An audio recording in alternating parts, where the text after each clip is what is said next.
रही होती है। तभी ये लोग तो बहुत गरीब लगते हैं, इतना छोटा घर, वो भी इस हालत में। इस घर को तो देखकर लगता है कोई छींक मारे तो छत उड़ जाए। पास खड़ी औरतों की बातें सुनकर गायत्री उनके पास जाकर कहती है, जैसा भी है भगवान का दिया हुआ है और हमें मंजूर है। ऊपर वाले ने जो दे दिया मैंने प्रसाद समझकर रख लिया है। गायत्री बातें कर रही होती है। तभी घर के अंदर से फटे पुराने कपड़े पहने गायत्री की बेटी आवाज देती है, माँ भूख लगी है, कुछ खाने को दे दो ना। गायत्री अपने टूटे फूटे से घर में जाती है और एक टूटी हुई थाली में एक सूखी रोटी निकालते हुए बोलती है, ले बेटी, कल रात की रोटी है, खा ले। हाँ माँ बहुत है, इसमें तो हम दोनों बहनें खा लेंगी। घर के दरवाजे टूटे होने के कारण बाहर खड़ी पड़ोसन सब बातें सुन लेती है और अपने घर से सब्जी लाकर अंदर झांकती हुई, हे भगवान, किसी को इतना भी क्या गरीब बनाना। एक सूखी रोटी, उसमें भी दो बहन खा रही है, वो भी टूटी थाली में। तभी उर्मिला अपने घर जाकर एक कटोरी में सब्जी लेकर आती है। रुको बेटियों, इस सब्जी से खा लो, ताजी है, आज सुबह ही बनाई है। आप हमें आज सब्जी देंगी, कल कौन देगा? हमें इसकी जरूरत नहीं है। पास खड़ी घर की बड़ी बहू नीलम आगे आते हुए बोलती है, भगवान ने हमें जो दिया है हम उसमें खुश हैं। हम कभी किसी का दिया हुआ नहीं लेते, आप ये किसी और को दे दीजिएगा। उर्मिला पूरे परिवार को आत्मनिर्भर और सुझारू मान वहाँ से चली जाती है। तभी क्यों, कैसी लगी मेरी एक्टिंग? हूं ना मैं बढ़िया एक्टर? बेटी, हमारा पूरा परिवार ही बहुत अच्छा एक्टर है। वो तो मैं किसी के पेट पर लात नहीं मारना चाहता, वरना बॉलीवुड में मेरा ही नाम चलता। असल में सबसे कुछ खास राज छुपाने के लिए पूरा परिवार गरीब बनने की एक्टिंग कर रहा होता है। ऐसे ही कुछ समय बीतता है और एक दिन उनके घर के पास कृपाल और शगुन अपने रिश्तेदार से मिलने आते हैं।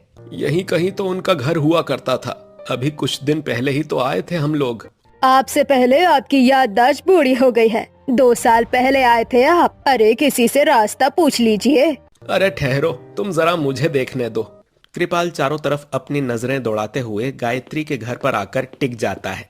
ऐसा टूटा फूटा घर, लगता है ये घर यहाँ के सबसे बड़े गरीबों का है। अरे तो आपको क्या करना है? जल्दी चलिए अपने रिश्तेदार के घर, मैं धूप में खड़ी काली हो जाऊंगी। हाँ हाँ चलो, मुझे भी रास्ता याद आ गया। कृपाल अपने रिश्तेदार मनीष के घर पहुँच जाता है और उनसे बात करते हुए कहता है, जरा एक बात बताना, 2 गली पीछे जो सबसे टूटा फूटा घर है वो किसका है? वो घर यहाँ के सबसे बड़े रईस का है।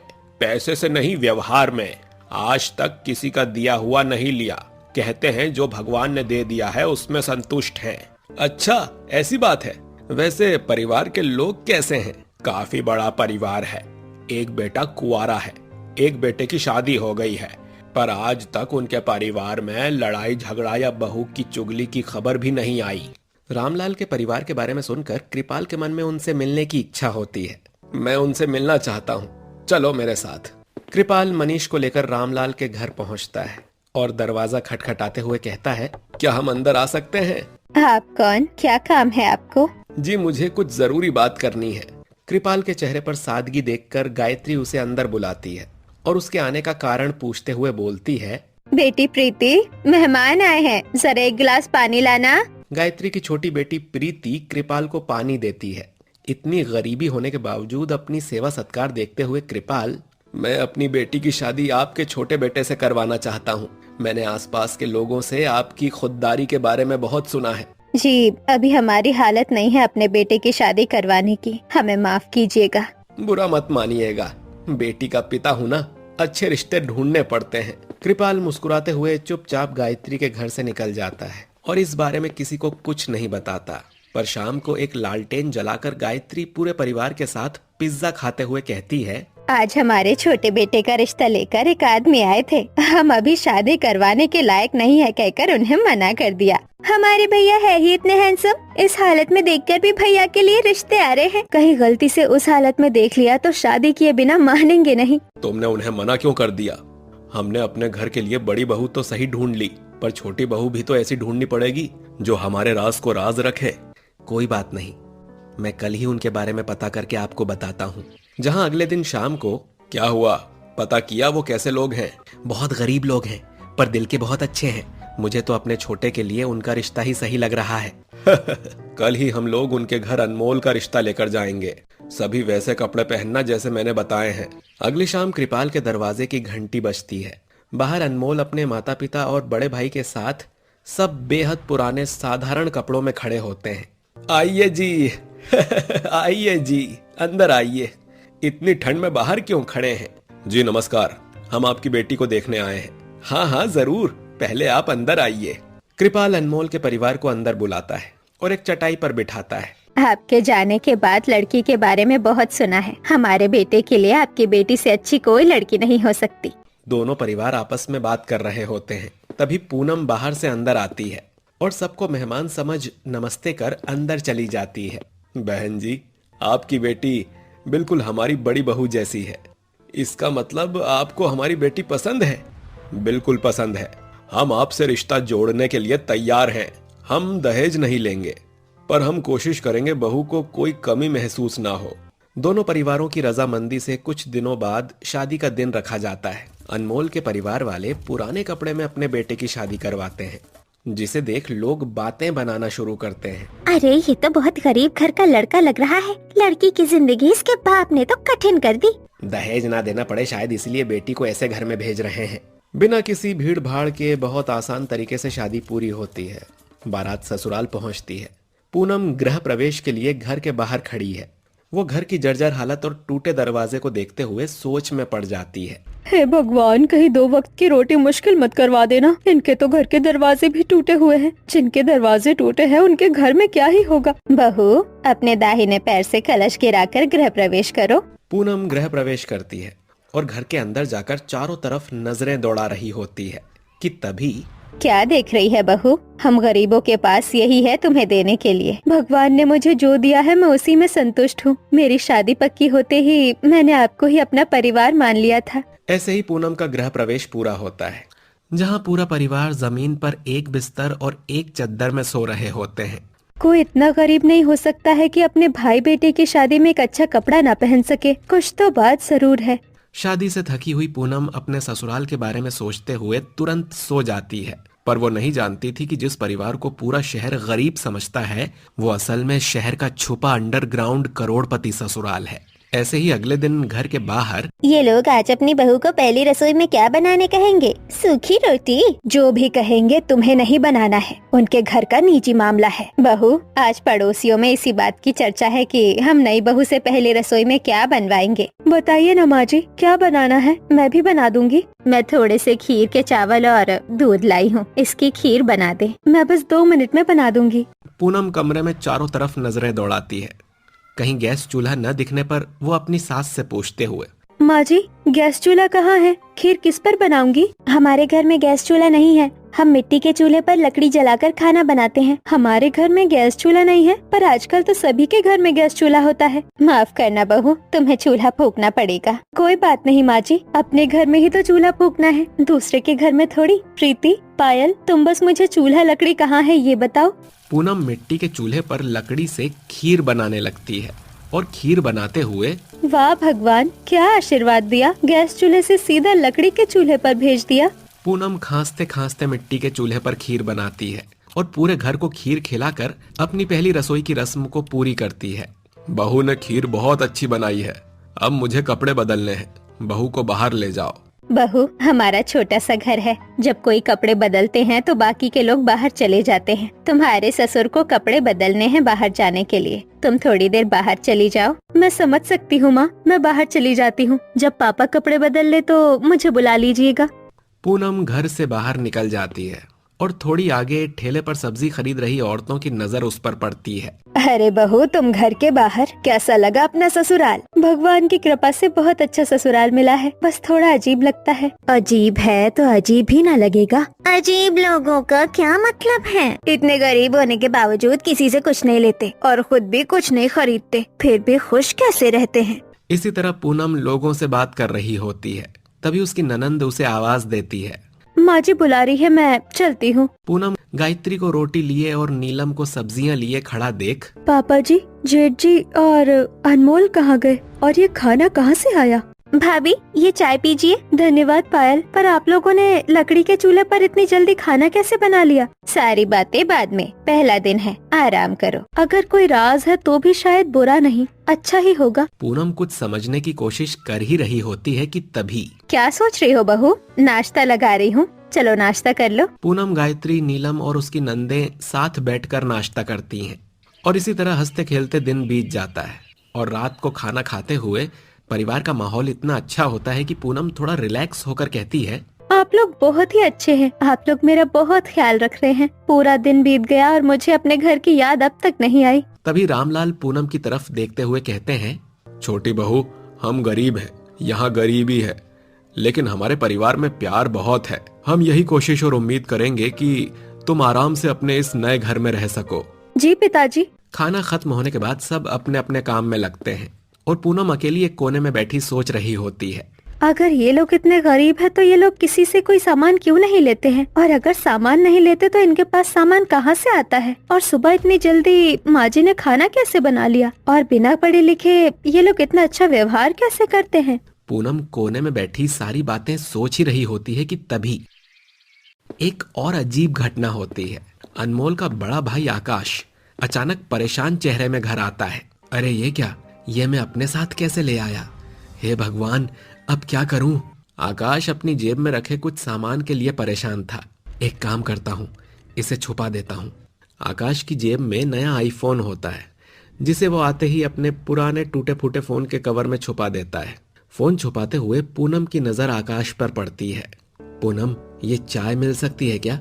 जी आकाश जी, पर आप कुछ छुपा रहे थे? नहीं नहीं, मैं क्या छुपाऊंगा, मैं तो बस यूं ही कुछ नहीं। आप एक कप चाय लाइए ना। पूनम चाय बनाकर लेकर आती है तो देखती है कि आकाश अपने फोन को तेजी से बोरों के नीचे छुपाता है। पूनम इसे नोटिस करती है लेकिन आकाश से कुछ नहीं पूछती है। और इसी तरह पूरा परिवार पहले दिन की ही तरह एक बिस्तर पर एक चादर लिए सो जाता है। यहाँ माँ जी घर के बाहर ही क्यों झाड़ू मारती है? झाड़ू तो घर के अंदर मारना चाहिए। एक काम करती हूँ, मैं बाद में घर के अंदर झाड़ू मार दूंगी। गायत्री झाड़ू मारकर अपनी बड़ी बहू के साथ बाजार चली जाती है। माँ जी तो है नहीं, मैं घर के अंदर झाड़ू मार लेती हूँ, आएंगी तो देखकर खुश हो जाएंगी। पूनम पास पड़ी झाड़ू उठाकर झाड़ू मारने लग जाती है। झाड़ू मारो ऐसा घर साफ हो जाए कांच जैसा, चमके जैसे कोई आए ना। हो। पूनम गाना गुनगुनाते हुए झाड़ू मार ही रही थी कि तभी उसका पांव सीक्रेट गेट के पास जा फंसता है और वो डगमगाकर पास की दीवार पर टिक जाती है। तभी कुछ खिसकने की आवाज आती है। ये आवाज कैसी आई? तभी पूनम दीवार पर हाथ रखती है और दीवार थोड़ी धंस जाती है। पूनम चौंक कर पीछे हटती है। हे भगवान, ये क्या हुआ? दीवार अंदर धंस गई और ये जमीन हल्की खुल कैसे गई? घर की दीवार लकड़ी की बनी नकली दीवार थी और जमीन के ढक्कन को खिसकाने पर नीचे जाने वाली ऑटोमेटिक सीढ़ियां थीं। लगता है यही है मेरे ससुराल वालों का राज। जरूर नीचे कोई बड़ा कमरा होगा जिसमें उन्होंने ढेर सारे पैसे छुपा रखे होंगे। अंदर तो बहुत अंधेरा है, पर चलो चलकर देखती हूँ, जो होगा देखा जाएगा। पूनम डरती हुई ऑटोमेटिक सीढ़ियों पर खड़ी हो जाती है। सीढ़ियां उसे लेकर नीचे जाने लगती है और नीचे पहुंचते ही पूनम की आंखें फटी की फटी रह जाती हैं। इतना बड़ा अंडरग्राउंड बंगला, ये तो किसी करोड़पति का ही हो सकता है। कहीं ये मेरे ससुराल वालों का तो नहीं? पूनम की आंखों के सामने अंडरग्राउंड करोड़ों का बंगला खड़ा था। ये तो किसी मॉल से भी बड़ा है। ऐसा करोड़पति बंगला तो सिर्फ कहानियों में सुना है, पर असल में अंडरग्राउंड करोड़पति बंगला है। ये तो मैं अभी ऊपर जाती हूँ, तब सभी से पूछूंगी। पूनम ऑटोमेटिक सीढ़ियों पर चढ़ जाती है और ऑटोमेटिक सीढ़ियां पूनम को वापस उसके घर में पहुंचा देती है। मेरे ससुराल वाले खुद को स्मार्ट समझ रहे थे, पर उन्हें पता ही नहीं बहू उन्हें ज्यादा स्मार्ट मिली है। पूनम अंडरग्राउंड दरवाजे को खोलकर खड़ी थी। तभी पूनम की सास, जेठानी और ननंद आती हैं। ये सीढ़ियाँ कहाँ जाती है? ये दीवार निकली क्यों है? भाभी, समय आने पर सब बता देंगे, अभी सीढ़ियों पर मत उतरना। पूनम देखती है कि नंदों की आवाज में डर नहीं बल्कि किसी बड़े राज को छुपाने की मजबूरी है। हमारा घर जैसा दिखता है वैसा है नहीं, लेकिन यहाँ कोई गलत काम नहीं होता। पर मैं तो अंदर जाकर आ गई। नीचे एक बहुत बड़ा अंडरग्राउंड करोड़पति बंगला है। अरे अब क्या बहू पूरे मोहल्ले को बताएगी? थोड़ा धीरे बोल। मुझे अभी सारा सच बताइए, कौन है आप लोग क्या करते हैं और ये अंडरग्राउंड बंगला क्यों बनवाया है? बहू, जब तुझे आधी सच्चाई पता चल गई है तो पूरी सच्चाई आज रात हम तुझे बता देंगे। पूनम अपनी सास की बातों में और भी उलझ जाती है। समय जल्दी बीत जाता है और शाम को घर के सभी मर्द भी आ जाते हैं। एक बात पूछूं, तुम लोग इतने गरीब क्यों दिखते हो जबकि सच कुछ और है? अनमोल कुछ सेकंड खामोश रहता, फिर वो पूनम का हाथ पकड़कर धीरे से कहता है, मैं वादा करता हूँ तुम्हें कोई बुरा सच नहीं मिलेगा, बस थोड़ा समय दो, हमारी असलियत तुम्हें रात को पता चल जाएगी। अनमोल की बातों में गहराई और एक दबे हुए राज को महसूस करने पर पूनम मान जाती है। धीरे धीरे रात भी हो जाती है और रात को पूनम का पूरा परिवार अंडरग्राउंड रास्ते को खोलकर खड़ा होता है। पहले मैं जाता हूँ, मेरे आवाज देने पर बाकी लोग आ जाना। रामलाल ऑटोमेटिक सीढ़ियों से नीचे चला जाता है और एक आवाज लगाता है, सभी नीचे आ जाओ और दरवाजा अंदर से बंद कर लेना। घर के सभी सदस्य धीरे धीरे ऑटोमेटिक सीढ़ियों से अंडरग्राउंड करोड़पति बंगले के पास आ जाते हैं। बहू, यही है वो राज जो हमने कई सालों से जमाने से छुपा रखा है। इसका मतलब आप लोग गरीब नहीं है और ऊपर जो घर है वो दिखावे का है। बहू, हम लोग गरीब नहीं करोड़पति खानदान से हैं, पर अपने जुआरी भाई की वजह से मुझे अपनी संपत्ति को छुपा कर रखना पड़ता है। आपका एक भाई भी है, यानी कि मेरे चाचा ससुर? नाम मत लो उसका, वो तुम्हारा चाचा ससुर नहीं है। उसी की वजह से आज हमारी आधी प्रॉपर्टी बर्बाद हो गई। दरअसल रामलाल अपने छोटे भाई, जिसे शराब, जुए और कई बुरी आदतें थीं, उसकी बातें याद कर पूनम को बताते हैं कि किस तरह उनके छोटे भाई ने उनकी आधी संपत्ति जुए में उजाड़ दी थी। रामलाल की ऊंची आवाज से पूनम डर जाती है। पूनम को डरा देख रामलाल हंसते हुए कहता है, अरे बहू, तू क्यों डर रही है? तुझे पता है एक समय में मेरा भाई नशे की हालत में अपनी सारी संपत्ति कसीनो में हार आया। आप भी क्या पुरानी बातें बताने लगे बहू को। बहू, बस तू इतना ध्यान रखना, ये बातें तुझे किसी को नहीं बतानी है। अब चल, तेरे दूसरे ससुराल में तेरा असली गृह प्रवेश करवाते हैं। गायत्री बंगले के अंदर जाती है और आरती की थाली और चांदी के कलश में चावल रखती है। बहू, अब अपने शुभ कदमों से गृह प्रवेश कर। पूनम गृह प्रवेश करती है और बंगले के चारों तरफ एक नजरें दौड़ाती है और बड़े बड़े कमरे, ऊपर लगी बड़ी बड़ी झूमर को देखते हुए, हे भगवान, तेरी इतनी कृपा मुझ पर हो गई। तूने तो मेरे भाग्य ही पलट दिए। धन्यवाद भगवान। यहाँ वहाँ क्या नजरें घुमा रही है? पूरा बंगला ही तुम्हारा है। अभी रात हो गई है, कल सुबह अच्छे से देख लेना। पूनम मन में लड्डू खाती है। अनमोल के साथ अपने कमरे में जाती है, जहाँ बड़े बड़े वार्डरूम, मखमली बिस्तर पर लेटकर खुश होते हुए बोलती है, ये कमरा मेरा है? मुझे तो यकीन नहीं होता। यकीन नहीं होता तो यकीन करो, ये सब कुछ आज से तुम्हारा ही है। और सो जाओ। पूनम खुशी खुशी अपने नए ससुराल में सो जाती है और अगले दिन सुबह रसोई में, मम्मी, भाभी उठ गई होंगी क्या? आज पहली बार घर की रसोई देखेंगी और हमारा अंडरग्राउंड बंगला घूमकर तो चौंक ही जाएंगी। तभी पूनम के कमरे का दरवाजा धीरे से खुलता है। हल्की गुलाबी सूती साड़ी पहने पूनम बाहर आती है। नमस्ते मम्मी, हमेशा खुश रहो। आओ, रसोई दिखाती हूँ। रसोई में घुसते ही पूनम की आंखें थोड़ा फैल जाती हैं। रसोई बेहद आधुनिक थी। ऑटोमेटिक चिमनी, ग्लास पैनल, ऊंची कैबिनेट्स और किसी अच्छे महंगे होटल जैसी चमक। ये सब बाहर से तो ऐसा नहीं लगता था। हम लोग बाहर से ज्यादा दिखावा नहीं करते भाभी। गायत्री चाय बनाकर ट्रे सजाती है और पूनम को पकड़ाती है। ये पापा के लिए रख लो, उनकी चाय आज से हमेशा तुम देना। आज से ये तुम्हारी जिम्मेदारी। पूनम सिर हिलाती है, ट्रे पकड़ती है और धीरे धीरे ड्राइंग रूम की ओर बढ़ती है। रामलाल उसी सोफे पर बैठे होते हैं, जहां वो हर सुबह अखबार और चाय के साथ दिन की शुरुआत करते हैं। पापा जी, आपकी चाय। धन्यवाद बहू, तुम ठीक हो ना? घर में कोई दिक्कत तो नहीं है? नहीं पापा जी। उसी समय आकाश नीचे आता है। संभल कर, पापा जी की पहली चाय बनाना सबसे बड़ा एग्जाम होता है और अगर चाय कड़क निकली तो समझो फुल मार्क्स। तभी रामलाल दोनों भाइयों को घूर कर देखते हुए कहते हैं, तुम दोनों के बिना भी मेरी चाय ठीक होती है। सब हंस पड़ते हैं और ऐसे ही माहौल हल्का हो जाता है।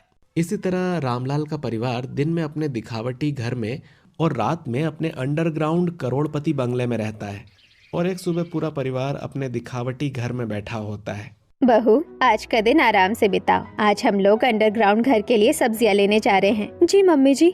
तभी अपने अंडरग्राउंड घर में तैयार होकर ऑफिस जाने के लिए नीचे जा रहे रामलाल कहते हैं, बहू, ये घर तुम्हारा भी है। जो कुछ भी तुम करोगी समझदारी से करना। दोपहर होते होते गायत्री अपनी बेटियों और जेठानी के साथ सब्जी लेने बाजार चली जाती है। भैया, आलू 5 किलो दे दो और 2 किलो ये प्याज दे दो। गायत्री अपनी बेटी बहुओं के साथ सब्जी खरीद रही थी कि तभी उस पर रामलाल के जुआरी भाई की नजर पड़ जाती है। अरे ये तो भाभी है। इतना सारा सामान ले रही हैं। मुझे लगता था ये लोग मुझे झूठ बोलते हैं। अभी भी इनके पास पुरानी प्रॉपर्टी है। पायल, प्रीति, मैंने सब्जियां खरीद ली है, चलो बेटी घर चलते हैं। अशोक गायत्री की बातें सुन लेता है और उसका पीछा करते हुए उनके घर तक पहुंच जाता है। गायत्री घर में चली जाती है और अशोक छुपकर घर के अंदर झांकने लगता है। बहू, हम आ गए। सामान बहुत ज्यादा है, इसे जल्दी अंडरग्राउंड बंगले में रख दे। हाँ देवरानी जी, जल्दी अंडरग्राउंड दरवाजा खोलिए। पूनम अंडरग्राउंड दरवाजा खोलती है और गरीब दिखने वाला पूरा परिवार अपने अंडरग्राउंड बंगले में चला जाता है। अच्छा, तो ये है इनका घर। अब बस रात होने की देर है। जैसे ही रात होती है, घर के सभी सदस्य अंडरग्राउंड बंगले में सोने चले जाते हैं। पर पूनम आज गरीब घर में सो रही होती है। आज तो मैं फिर से अमीर बन जाऊंगा। आज मुझे कोई रोक नहीं पाएगा, भगवान भी नहीं।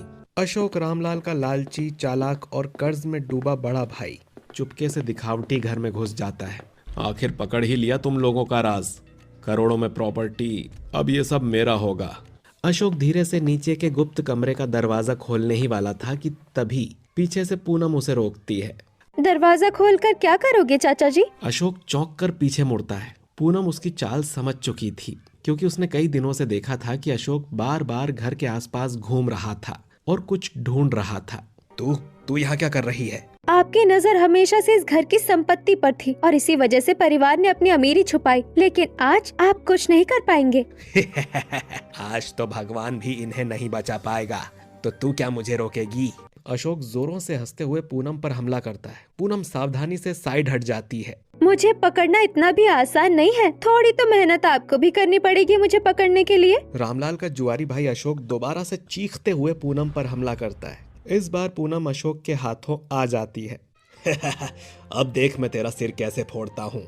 अशोक पूनम के सिर को दीवार में लड़ाने ही वाला था कि तभी पूनम अशोक को एक लात मारती है। अशोक जोरों से चीखने लगता है। तभी नीचे से अनमोल, पूनम की सास, रामलाल और बाकी परिवारजन ऊपर आ जाते हैं। सबके चेहरे पर चिंता और गुस्सा दोनों साथ झलक रहा था। अशोक, हमने तुम्हें हमेशा परिवार माना, लेकिन तुमने हमेशा धोखा दिया। तुम्हारी वजह से ही हमें बरसों से अपनी असली संपत्ति छुपा कर रखनी पड़ती है, ताकि तुम फिर से हमारी आधी संपत्ति जुए में ना उड़ा दो। अगर तुम्हें थोड़ी सी भी शर्म बची है तो यहाँ से वापस लौट जाओ। मैं वापस नहीं जाऊंगा, मुझे प्रॉपर्टी चाहिए। मैं इस तरह गरीबों की तरह यहाँ वहाँ नहीं घूम सकता।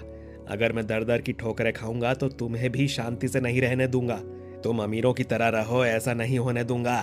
अशोक अपने मंसूबे में पूरी तरह असफल हो चुका था। पूरे परिवार की मौजूदगी में वो चुप हो गया। उसकी आंखों में डर था और परिवार वालों के गुस्से से डर कर वो गिड़गिड़ाते हुए कहता है, ठीक है, फिलहाल तो मैं चला जाता हूँ, पर लौट कर वापस आऊंगा और प्रॉपर्टी तुमसे छीन लूंगा।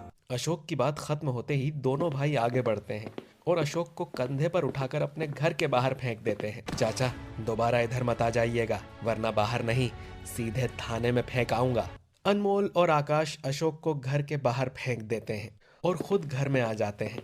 अगर पूनम समय पर आगे नहीं आती और अपनी जान खतरे में डालकर चाचा से लड़ाई नहीं करती तो आज हमारी प्रॉपर्टी खतरे में थी। पूनम आंखों में आंसू लिए अपने परिवार से कहती है, कोई चाचा जी को ये क्यों नहीं समझाता कि चोरी करके कुछ नहीं मिलता है, परिवार से दूर होना भी एक सजा है, पर अगर आप बदल जाए तो घर हमेशा आपका रहेगा। परिवार पूनम की बात सुनकर हैरान था। किसी ने सोचा भी नहीं था कि वो इतनी समझदारी से सोचने और बात करने वाली है। बेटी, तुमने आज इस घर को बचाया है, अब समझ आया। इसीलिए कहते हैं बहू घर की असली लक्ष्मी होती है। धीरे धीरे माहौल शांत हो जाता है और अशोक भी घर से जा चुका था और परिवार ने भी अपनी सुरक्षा और मजबूत कर ली थी। लेकिन एक बात सबके दिल में साफ हो गई तभी कि ये घर सिर्फ अमीर नहीं था, ये समझदार भी था। और पूनम अब केवल बहू नहीं, इस परिवार की असली ढाल बन चुकी थी। तुम न होती तो आज हमारा सब कुछ खत्म हो जाता। धन्यवाद। असली दौलत लोग होते हैं और मैं अपने परिवार को कोई नुकसान नहीं होने दूंगी। बहू, मैं तुम्हारी सूझबूझ समझदारी से बहुत खुश हूँ। आज से अंडरग्राउंड बंगले का एक हिस्सा तुम संभालोगी और उसकी रखवाली की जिम्मेदारी भी तुम्हारी होगी। साथ ही मैं अपनी कंपनी का 10% शेयर्स भी तुम्हारे बैंक अकाउंट में रखूंगा। ये मेरी तरफ से तुम्हारे लिए शादी का गिफ्ट है। और इसी तरह अमीरी छुपाकर रखने वाला ये ससुराल अपनी सबसे बड़ी कमजोरी को अपनी सबसे बड़ी ताकत में बदल देता है, क्योंकि अब उनके पास पूनम थी जो परिवार की इज्जत और सुरक्षित भविष्य की रखवाली कर रही थी।